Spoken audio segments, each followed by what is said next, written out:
নমস্কার বন্ধুরা, Sunanda kitchen and blog চ্যানেলে আবার তোমাদের স্বাগত জানাই। আজকে আমার 2 হাত ফাঁকা, তো তোমরা ভাবছো আজকে আমি কিছু রান্না করবো না। রান্না আমি করব, কিন্তু আজকে বানাবো আমি পার্শে মাছের তেল ঝাল, তাও সেটা সর্ষে পোস্ত দিয়ে।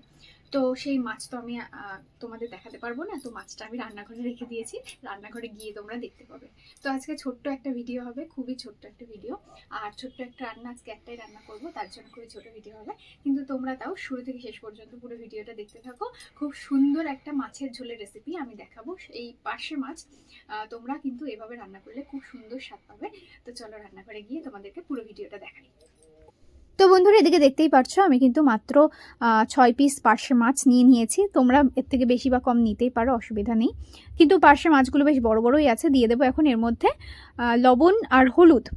তো পার্শে মাছগুলো কিন্তু আমি আগে থেকে কেটে বেছে ধুয়ে রান্নাঘরে রেখে দিয়েছিলাম, তো তার জন্য আর ঘরে তোমাদের দেখাতে পারিনি।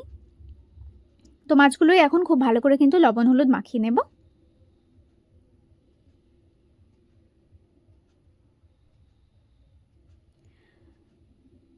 তো বন্ধুরা, যারা যারা এখন ভিডিও দেখছো অনেকে কিন্তু সাবস্ক্রাইব করছো না, তোমরা প্লিজ সাবস্ক্রাইব করে নাও আমার চ্যানেলটা।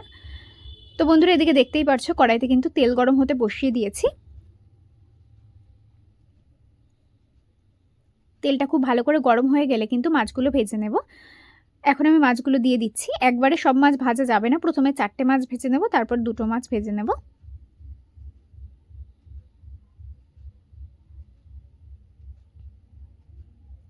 তো মাছগুলো কিন্তু খুব সুন্দর করে ভেজে নেব।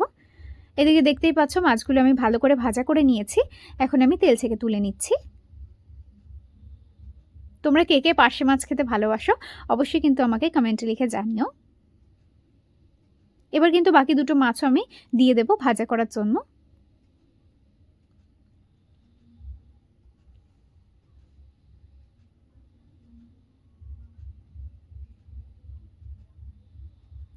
তো এই মাছগুলো কিন্তু ভালো করে ভাজা হয়ে গেছে, এখন আমি তুলে নেব। পার্শে মাছ অনেকে অনেক রকমভাবে রান্না করে, তবে আমার কাছে পার্শে মাছের এই রান্নাটাই সবথেকে বেশি ভালো লাগে, সর্ষে পোস্ত দিয়ে। এই তেলেই কিন্তু পুরো রান্নাটা হয়ে যাবে, তার জন্য দিয়ে দিচ্ছি শুকনো লঙ্কা।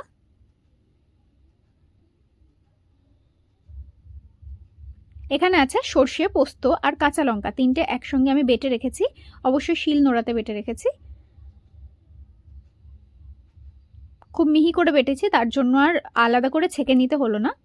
দিয়ে দিচ্ছি এখন ওপর দিয়ে হলুদ গুঁড়ো,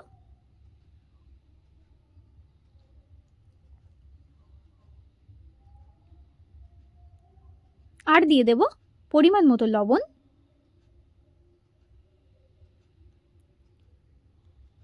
খুব ভালো করে এখন এই মশলাটা কষিয়ে নেব, তবে বেশিক্ষণ কষানো লাগবে না, যেহেতু সর্ষে আছে, বেশিক্ষণ এটা কষালে পরে তেতো হয়ে যেতে পারে।